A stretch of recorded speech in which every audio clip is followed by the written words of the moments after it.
If you've noticed your ponytail is thinner than it used to be, or you're watching hair swirl down the drain and wondering, when did this start? Or you keep pulling strands off your shirt, your pillow, your fingers in the shower, you are not imagining it, and you are not going crazy. And it is not just stress. There is a very specific hormonal reason this is happening to you right now. And in this video, I'm going to show you exactly what it is, why your doctor probably hasn't explained it, and what you can actually do about it. Stay with me, because what I'm about to share in the next 12 minutes has genuinely changed the lives of women who have been struggling with this for years, including me. Here's what I want you to know before we dive in. The reason your hair is thinning is not just aging. It's not because you're shampooing too much. It's not because of your dry shampoo. It's not because of stress, at least not in the way you think. There is a specific chain reaction happening inside your body right now. And it starts with one hormone that most women over 35 have never been told to pay attention to. By the end of this video, you'll know exactly what that hormone is, what it's doing to your hair follicles, and 3 things you can start doing this week to slow it down and, in many cases, even reverse it. But first, I need to tell you something that might be the most validating thing you've heard in a long time. You've probably noticed it started gradually, a little more hair in the brush, then a little more. Then one day you're looking in the mirror at your part and it looks wider. And you're thinking, how did I not notice this sooner? Maybe you went to your doctor, maybe they ran some tests, and maybe they looked at you and said, everything looks normal. Your thyroid is fine. Your iron is fine. You're healthy. And you walked out of that office still losing hair, still exhausted, and probably feeling a little crazy. I hear this story constantly from women who are 38, 44, 51, women who eat well, who exercise, who do everything right, and their hair is still changing. Here's a number that might shock you. Research shows that up to half of all women will experience noticeable hair loss during the menopausal transition. And yet most women I talk to say their doctors treated it like a minor concern. It is not a minor concern, because here's the thing about hair. It's not just about how you look. Your hair is deeply tied to how you feel about yourself, your confidence, your sense of identity. And when it changes without explanation, it can quietly affect everything. So let's actually explain it. Let's give this a name. Because once you understand what's happening, it stops being terrifying and it starts being manageable. Here's what's actually going on in your body. Your hair grows in cycles. There's a growth phase called the anagen phase, where your hair is actively getting longer. Then there's a resting phase, and then the hair sheds and the cycle starts again. Estrogen's job in this system is beautiful.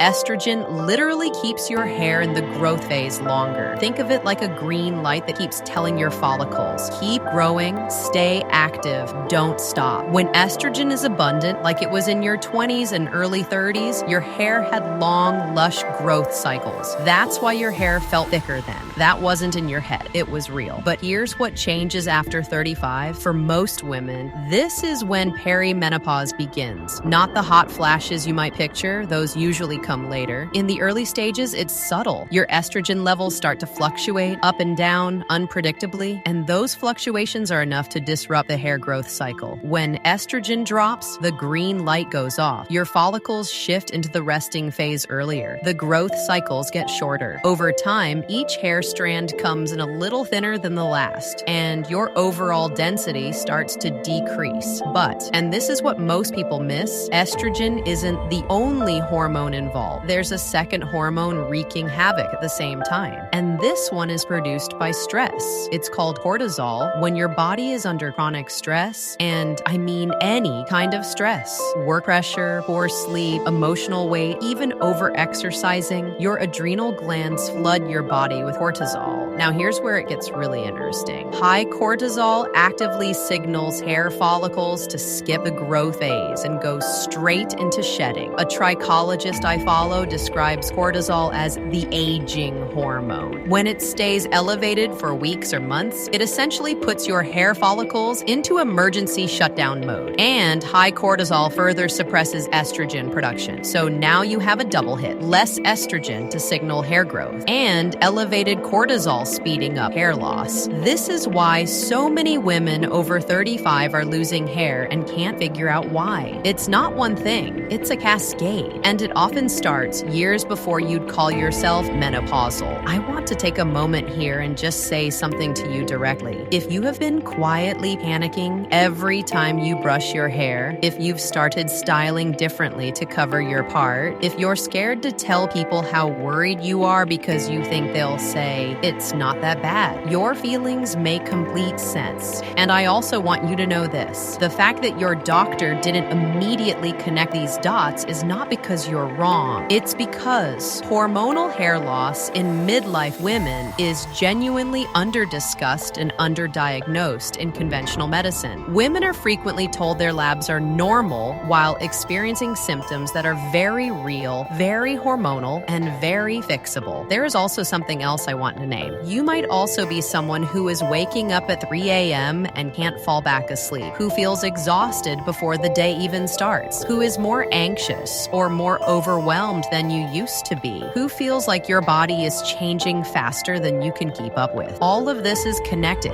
The sleepless nights, the fatigue, the hair, they are all speaking the same language, the language of hormonal change. And once you understand what your body is actually saying, you can start responding to it. Okay, so what do we actually do? Because I don't want to leave you feeling informed but helpless. That's not why we're here. Here are 5 things, real, practical, research-supported things that you can start doing to support your hair health right now. Step 1, stabilize your blood sugar. This might sound surprising in a hair loss video, but stick with me. Blood sugar spikes and crashes are one of the most underappreciated drivers of cortisol elevation. When your blood sugar crashes, your body treats it like a stress event and releases cortisol. So the first step is eating in a way that keeps blood sugar stable throughout the day. That means never skipping breakfast, including protein in every meal, and not going more than 4 to 5 hours without eating. Simple, but genuinely powerful for cortisol regulation. Step 2, regulate your nervous system daily. This is not about bubble baths. This is about actually down-regulating your stress response at a physiological level, because your hair cannot grow in a body that's in chronic fight or flight. The most evidence-supported practices: 10 minutes of slow, deep breathing daily, 4 counts in, 6 counts out, activates the parasympathetic nervous system, gentle walking in nature, and this is big, reducing evening stimulation. Scrolling your phone before bed literally keeps cortisol elevated. Your phone is a cortisol machine at 10 p.m. Step 3, sleep like your hair depends on it, because it does. While you sleep, your body repairs and regulates hormones. Growth hormone, which supports hair follicle health, is released primarily during deep sleep. Estrogen and cortisol also find their balance during sleep. If you're waking at 3 a.m., this is often a cortisol surge, a sign your blood sugar has dropped overnight, or your nervous system is on high alert. Eating a small protein-based snack before bed and keeping your room cool and dark can make a significant difference. Step 4, feed your follicles. Specifically, your hair follicles need specific nutrients that are often depleted in women over 35. The most critical ones: iron. Get your ferritin level checked, not just hemoglobin, because low ferritin is a leading and routinely missed cause of hair loss. Vitamin D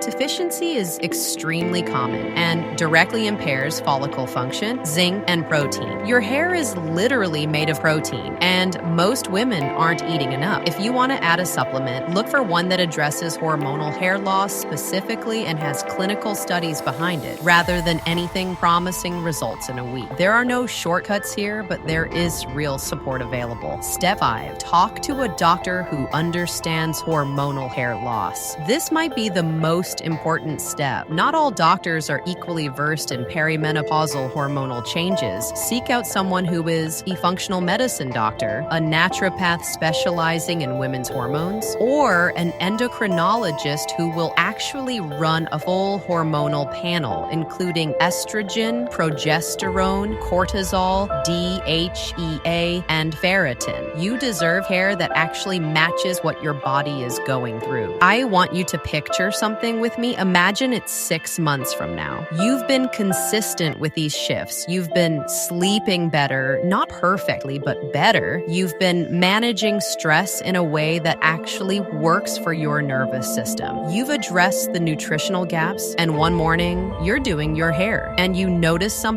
The brush has less in it. Your part looks the same as it did last week, and the week before, the thinning has stopped progressing. And then, a few weeks after that, new growth. Little baby hairs along your hairline. Your ponytail feels slightly thicker. You're not imagining it because this time, you know what you did to get here. That's the thing about hormonal hair loss that gives me so much hope. For the vast majority of women, it is not permanent. The follicles are still alive. They're just dormant. And a dormant follicle can be reawakened. You didn't lose your hair forever. You're in the middle of a hormonal shift that no one prepared you for. And now you have the information to navigate it. This channel exists because I believe that women over 35 deserve to understand their bodies fully, clearly, without being talked down to or dismissed. The perimenopause years are some of the most transformative of your life, but they don't have to be the most confusing. Every week, I go deep on topics like this: the hormonal shifts, the sleep changes, the nervous system, the hair, the skin, the energy, and I break them down in a way that actually makes sense, because you should feel empowered by this phase of your life, not blindsided by it.